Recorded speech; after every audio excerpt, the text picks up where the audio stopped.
우리 앞에 있는 것처럼 떠들지 말라 이렇게 제목을 처음 정해 본 것 같아요. 떠들지 말라 라는 제목 여러분과 함께 은혜를 나누기를 원하는데요. 이건 제 말이 아니라 이 말씀에 나와 있어요. 떠들지 말라. 바울이 죽은 유두고를 안고서 사람들에게 하는 말, 떠들지 말라. 떠들지 말라. 이 뜻이 무엇인지 한번 오늘 본문 말씀을 통해서 우리가 살펴보기를 원합니다. 자, 여러분들 이제 저를 보십시오. 집중하셔야 됩니다. 할렐루야. 큰 소리로 아멘 하십시다. 할렐루야. 우리는 지금 여기 나와 있는 것처럼 3차 전도 여행 중에 있습니다. 바울의 세 번째 전도 여행 중에 있는데 마게도냐와 아가야를 거쳐서 지금 에베소로 다시 왔잖아요. 그렇죠? 에베소에서 놀라운 부흥을 경험했습니다. 그렇죠? 수많은 무당들, 일반인들이 회심한 것이 아니라 무당들이 돌아왔습니다. 이런 놀라운 부흥을 경험을 했습니다. 그럼 여러분들 큰 부흥이 일어날 때 우리 사단은 가만히 있겠습니까? 그럴 수 없지요. 사단이 일어나 총공격을 합니다. 영적인 전쟁을 일으키면서 총공세를 하기 시작합니다. 그렇죠? 그래서 은장색들을 속여서 그들을 선동하여 집단 폭동을 일으킵니다. 그래서 그 시내 중심에 있는 극장으로 25,000명 들어가는 그 극장으로 바울을 못 잡으니까 다른 사람들을 끌고 그곳으로 가서 큰 폭동이 일어났는데 그 큰 폭동을 하나님께서 어떻게 잠재우셨습니까? 그렇죠? 서기장, 거기에 있는 관리, 정부 관리를 통하여 하나님께서 그 집단 폭동을 잠잠하게 만듭니다. 그래서 여러분들에게 제가 말씀드린 것, 정부는 하나님의 공의와 정의를 실현하기 위해서 세우신 기관입니다. 아멘이죠. 그래서 이 나라, 이 정부가, 이 대한민국의 정부가 하나님께서 허락하신 그 헌법을 통하여 헌법을 가지고 잘 통치할 수 있도록 하나님의 공의와 정의를 실현할 수 있도록 위해서 이 정부를 위해서 기도해 주시기를 축복합니다. 자, 그 후에 바울은 계획대로 예루살렘으로 이제 가야 되는데 이제 다 끝났어요. 에베소서에서 2년간의 사역이 마치고 이제는 예루살렘으로 복귀를 해야 되는데 바로 복귀하지 아니하고 마게도냐와 헬라 지역, 여기 나와 있는 것처럼 잘 안 되죠. 이 위에 나와 있는 왼쪽 위에 나와 있는 마게도냐와 헬라 지역으로 돌아서 예루살렘으로 가려고 지금 작정을 해서 사람들을 보냈습니다. 그렇죠? 그렇죠? 근데 왜 여러분들 바로 가지 않고 이거 뒤로 놔둬야 돼. 돌리면 안 돼. 마게도냐와 이 아가야 지역으로 순회하여 다시 돌아가기를 바울이 원했냐면 그 이유가 무엇입니까? 우리 한번 말씀을 읽은 다음에 제가 나눌게요. 우리 1절부터 20장 1절부터 3절까지의 말씀을 읽습니다. 시작. 소요가 그침에 바울은 제자들을 불러 권한 후에 작별하고 떠나 마게도냐로 가니라. 그 지방으로 다녀가며 여러 말로 제자들에게 권하고 헬라에 이르러 거기에 석 달 동안 있다가 배 타고 수리아로 가고자 할 그때에 유대인들이 자기를 해하려고 공모함으로 마게도냐를 거쳐 돌아가기로 작정하니. 아멘. 여기는 지금 짧게 마게도냐와 헬라를 다니는 이 일정을 짧게 그냥 그 지방을 다녀가서 이렇게 표현했지만 에베소라는 곳, 여기 나와 있는 것처럼 에베소라는 곳을 떠나서 저 위에 있는 이 지역, 마게도냐 지역에 있는 빌립보와 데살로니가와 그리고 이 베레아의 교회들을 둘러보면서 사역했던 그 기간이 한 약 1년 정도 됩니다. 1년 동안 쭉 1년 뒤에 그 다음에 간 지역이 어디입니까? 이건 아니고요.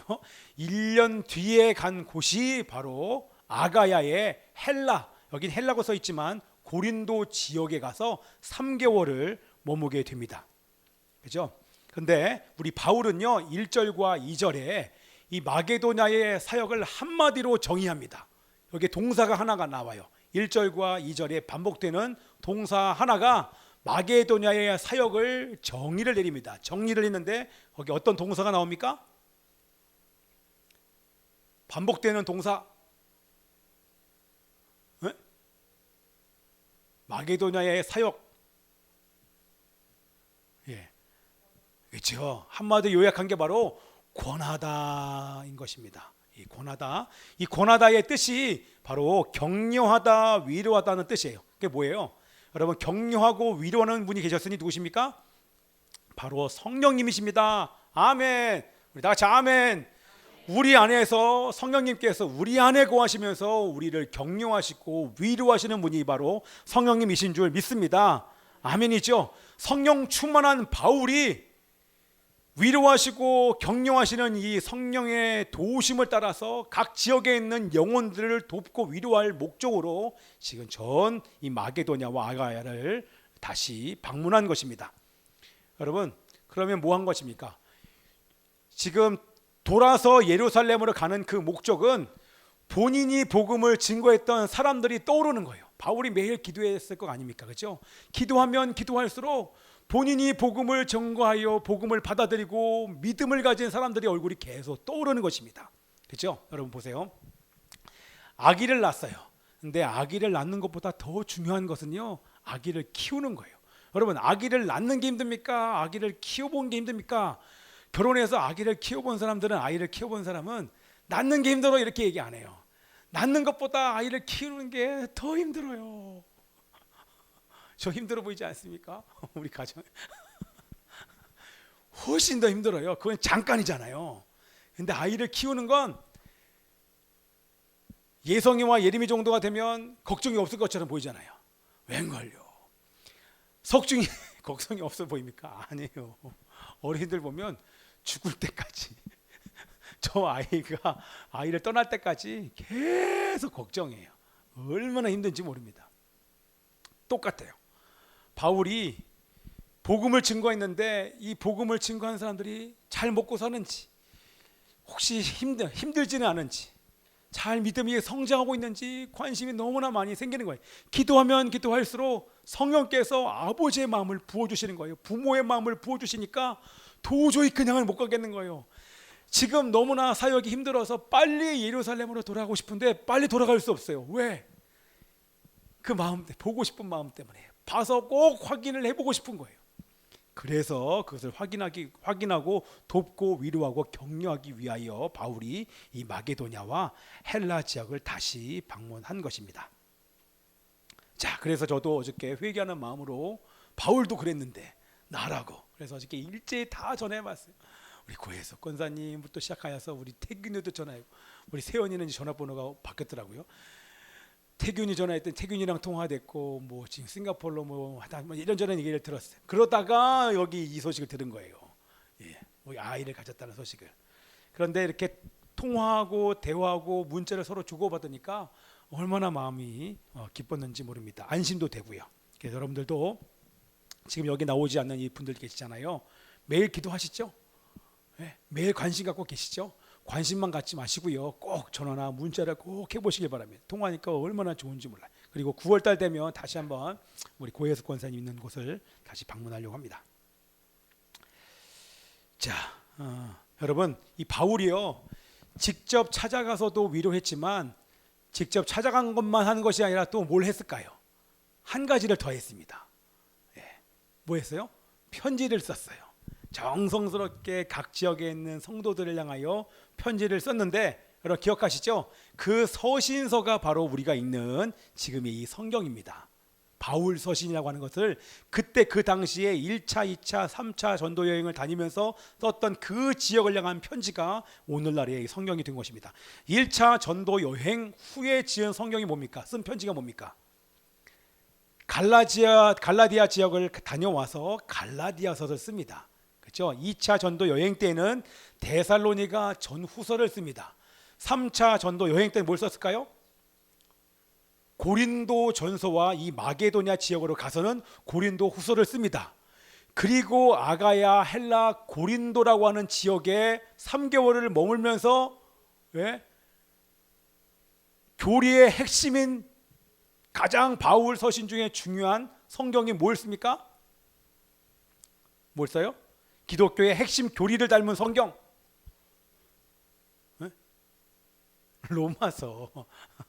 로마서를 고린도에서 3개월 머물면서 그 성경책을 쓰게 된 것입니다. 자, 이제 이제 아가야의 고린도에서 3개월의 사역을 마치고 여기 나온 것처럼 제가 이거 만드느라고 배를 타고 예루살렘으로 가야 됐어요. 그런데 예루살렘으로 가려고 했는데 예루살렘으로 가는 배를 타려고 가려고 했는데 가지 못합니다. 왜죠? 누군가가 이미 소식을 들었어요.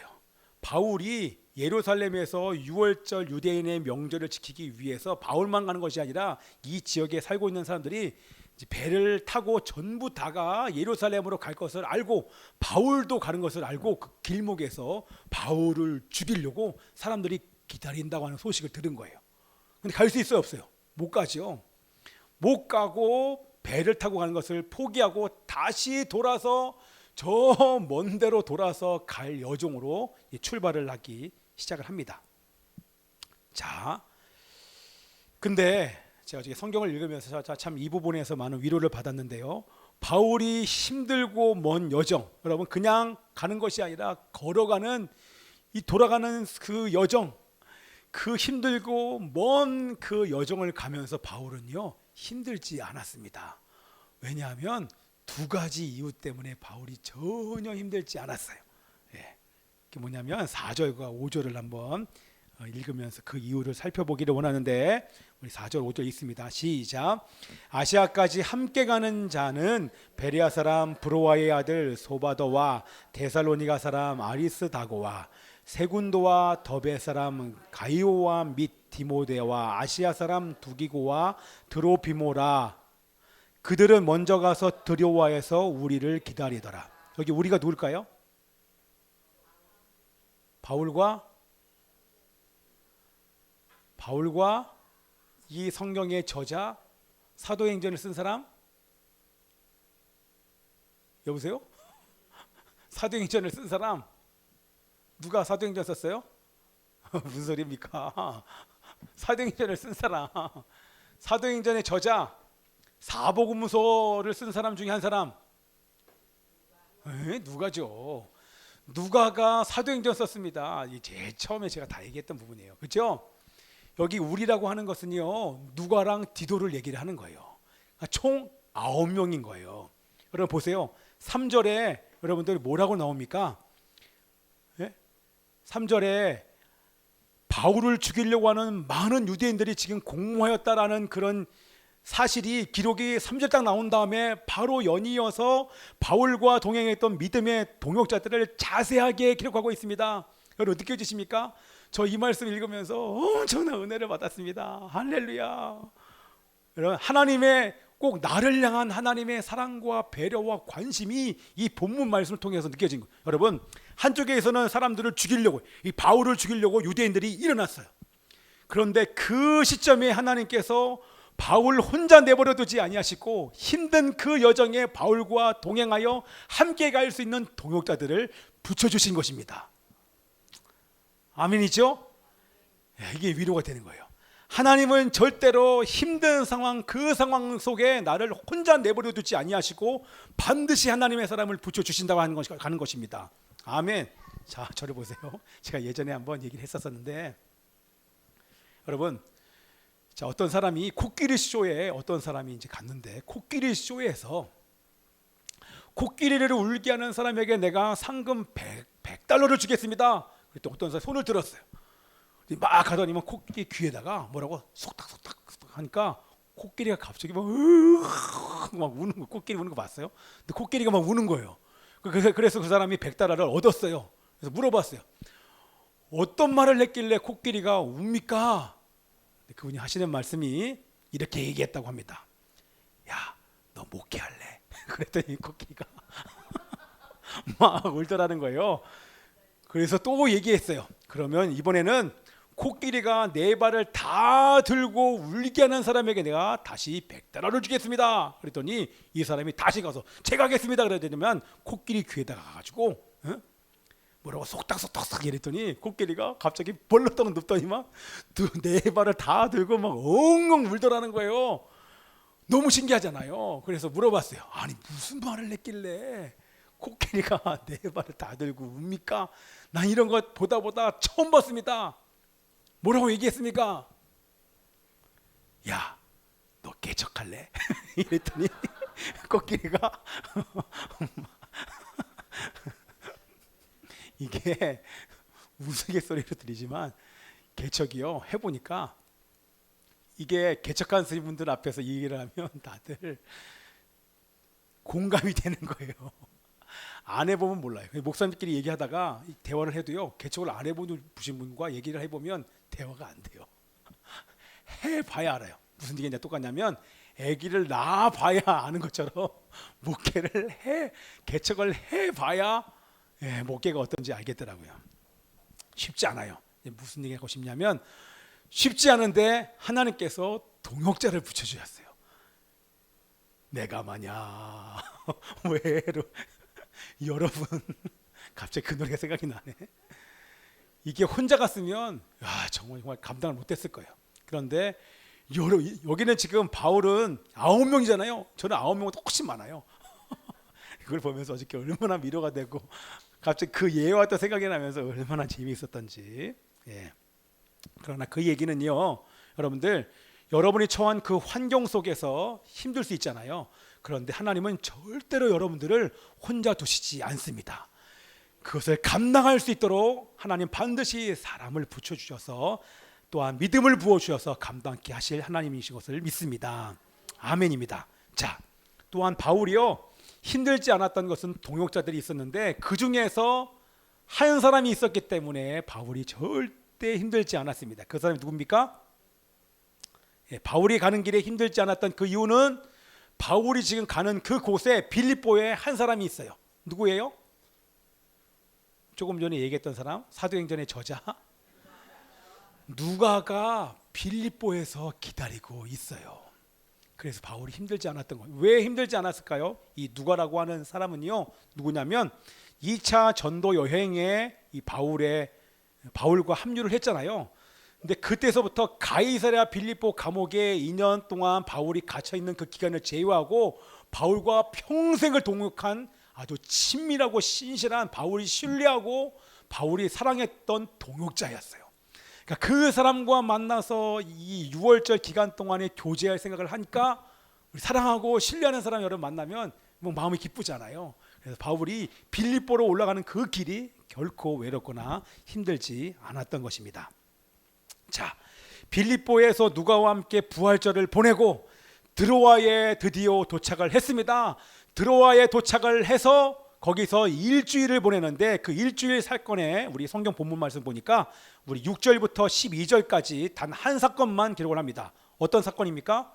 말씀을 듣다가 졸다가 3층에서 떨어져 죽은 유두고 사건을 이 말씀에서 기록을 하고 있습니다. 우리 한번 말씀을 읽겠습니다. 우리 7절부터 9절까지 말씀을 먼저 읽을게요. 7절부터 9절까지 말씀입니다. 시작. 그 주간의 첫날에 우리가 떡을 떼려 하여 모였더니 바울이 이튿날 떠나고자 하여 그들에게 강론할세 말을 밤중까지 계속하며 우리가 모인 윗다락에 등불을 많이 켰는데 한 청년이 창에 걸터 앉아 있다가 깊이 졸더니 바울이 강론하기를 더 오래 하며 졸음을 이기지 못하여 3층에서 떨어지거늘 일으켜 보니 죽었는지라. 아멘이죠. 자, 바울이 이 드로아라고 하는 지역에 왔어요. 근데 드로아 사람들이 바울을 그토록 만나기를 고대했는데 드디어 바울을 만났어요. 일주일이 금방 갔어요. 바울이 내일 떠난다고 하니까 밤새도록 바울의 말씀을 듣고 싶은 거예요.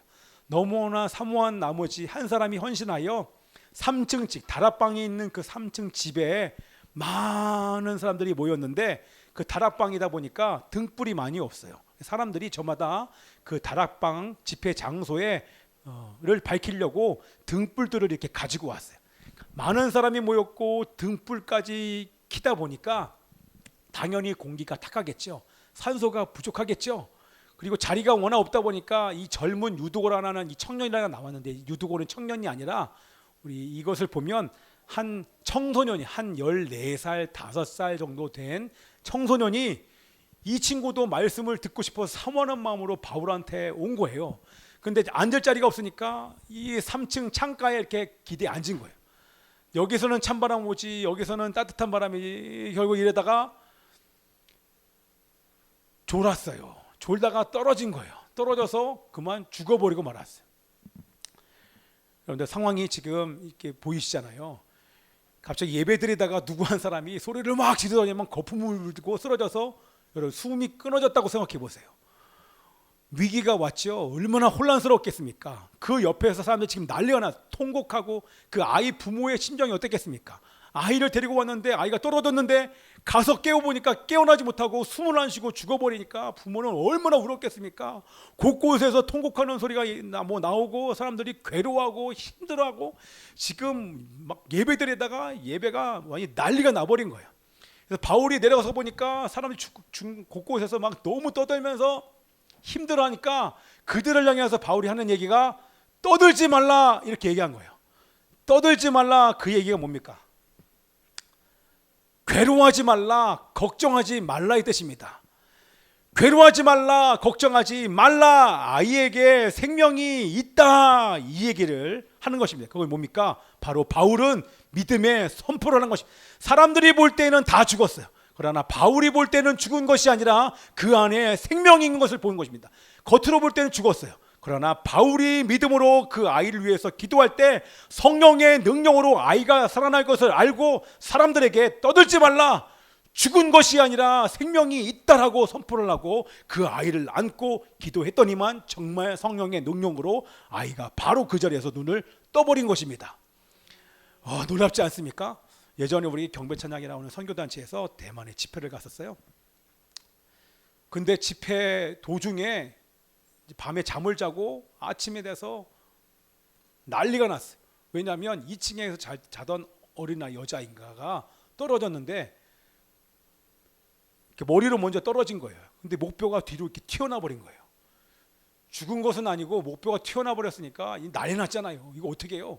집회가 진행되던 중에 그런 사고가 터져버렸으니까 만약에 그 상태로 집회를 하면 얼마나 마음에 심적인 부담이 있겠어요? 그래서 그 리더와 함께 그 주변에 있던 사람들이 같이 아이를 놓고 막 기도하기 시작했어요. 말이 그렇지 여러분. 여러분의 자녀가 지금 같이 집회를 갔는데 2층에서 떨어졌는데 목뼈가 튀어나왔으면 그 부모가 어떻겠어요? 마음이 얼마나 힘들겠습니까? 그래서 다 같이 막 간절한 마음으로 하나님의 은혜를 구하면서 다 같이 기도를 했어요. 신기하게 정상이 됐어요. 기도 끝나자마자 정상이 됐어요. 정말 감사하죠. 그 바람에 그 이후에 있는 집회는요, 이제 안 봐도 알지요. 하나님이 살아계시는구나. 하나님이 역사하시는구나. 하나님의 성령의 능력이 나와 함께하는구나. 마치 이곳에 있는 우리 이 들어와 있는 사람들이 똑같은 거예요. 정말 하나님께서 살아계시는구나. 하나님께서 역사하시는구나. 부활이 있구나. 영생이 있구나. 그 소망이 있으니까 이제는 그 어떤 일이 어떤 어려움이 닥칠지라도 그때 경험한 그 경험과 믿음이 절대로 흔들리지 않는 이 믿음의 사람들이 됐다고 하는 것입니다. 자, 아멘이죠? 우리 마지막 말씀 한번 읽어볼게요. 12절 말씀 시작. 사람들이 살아난 청년을 데리고 가서 적지 않게 위로를 받았더라. 아멘. 정말 위로가 됐겠죠? 제가 이것을 읽으면서 사실 하나님의 위로를 많이 받았습니다. 어떤 위로요? 하나님의 살아계신 하나님의 능력으로 회복된 유두고를 바라보는 사람들마다 저마다 위로를 받은 것처럼 사실 이 심정이 제가 이 한국 교회를 향한 것과 똑같아요. 한국의 교회가 죽은 것 같아요. 한국이 완전히 해체돼서 무너진 것 같은 것 때문에 지금 마음이 얼마나 힘든지 모릅니다. 그런데 유두고가 살아났던 것처럼 하나님께서는 그냥 내버려 두지 아니하고 사단이 하나님의 큰 부흥 속에 들어가는 것을 막기 위하여 유두고를 떨어뜨려 죽게 했지만 하나님은 사단의 방해를 그냥 내버려 두지 아니하시고 하나님의 능력으로 다시 회복시켰던 것처럼 죽은 것처럼 세월호가 지금 물에 잠기는 것처럼 완전히 죽어가고 있는 대한민국의 현실 속에서 이대로 사단에게 공산주의와 사회주의 사상과 체조로 인하여 완전히 무너질 그 위기 속에 그냥 내버려 두지 아니하시고 하나님의 능력으로 교회를 살리실 줄 믿습니다. 다시 한국의 교회를 살릴 줄 믿습니다. 대한민국이 다시 태어날 줄 믿습니다. 그로 말미암아 한국에 있는 교인들이 위로를 받을 것이고 더 나아가서 한국 교회를 바라보는 전 세계 믿는 자들이 위로를 받게 될 줄 믿습니다. 이게 막 깨달아지니까 이게 연결이 어떻게 시키겠어요? 제 힘으로요. 그런데 이게 연결이 되니까 갑자기 마음 안에서 확신이 생겼어요. 그리고 믿음이 올라왔습니다. 그렇구나. 내가 기도할 때 하나님께서 이 모든 것을 이루어져 하실 줄 분명히 믿습니다. 아멘입니다. 아멘. 그래서 더 나아가서 이 대한민국이 열방을 섬기는 제사장 나라가 되며 이스라엘을 돕는 민족으로 다시 일어서게 될 줄 믿습니다. 그렇게 하실 하나님의 이름을 찬양합니다. 아멘입니다. 함께 기도하기를 원합니다. 자, 빨리 끝냈죠? 우리 기도할 때 내가 있는 삶의 현장에서 복음을 증거하며 하나님 나라의 확장을 위해 걸어가는 길은 때로는 여러분 힘들 수도 있습니다. 그러나 하나님께서는 절대 우리를 혼자 내버려 두지 않음을 믿습니다. 성령님이 함께 계시고 은혜의 손으로 붙잡아 주시기 때문에, 또한 사람들을 붙여주실 것을 우리가 믿기 때문에 하나님이시여 그 순간에 우리가 외로움과 어둠 속에 놓일지 아니하고 담대히 일어나 하나님의 복음을 증거할 수 있도록 도와주십시오. 또한 아버지 하나님이시 한국 교회가 공산주의와 사회주의 사상과 동성애 차별 금지법으로 위기가 지금 왔습니다. 그러나 살아계신 하나님의 역사로 말미암아 대한민국의 교회와 대한민국이 믿음으로 일어날 줄 믿습니다. 대한민국이 예수님을 믿어 죄로부터 독립하여 열방을 섬기는 제사장 나라가 되게 하시며 이스라엘을 돕는 민족으로 일어설 수 있도록 주님 역사해 주시옵소서. 우리 함께 통성으로 기도하겠습니다. 살아계신 아버지 하나님이시여 감사드립니다. 하나님이시여, 내가 있는 그 삶의 현장에서 복음을 증거하며 하나님 나라의 확장을 위해 걸어갈 때에 아버지 때로는 힘들 수 있겠지만, 그러나 아버지 하나님이시여 두려워하지 않게 도와주시옵시고 하나님이여 불안해하지 않도록 도와주시옵시고 우리와 함께 하시며 은혜의 손으로 우리를 붙잡아 주시며 사람들을 붙여주실 그 하나님을 기억함으로 담대하게 일어나 하나님의 복음을 증거할 수 있도록 역사해 주시옵소서.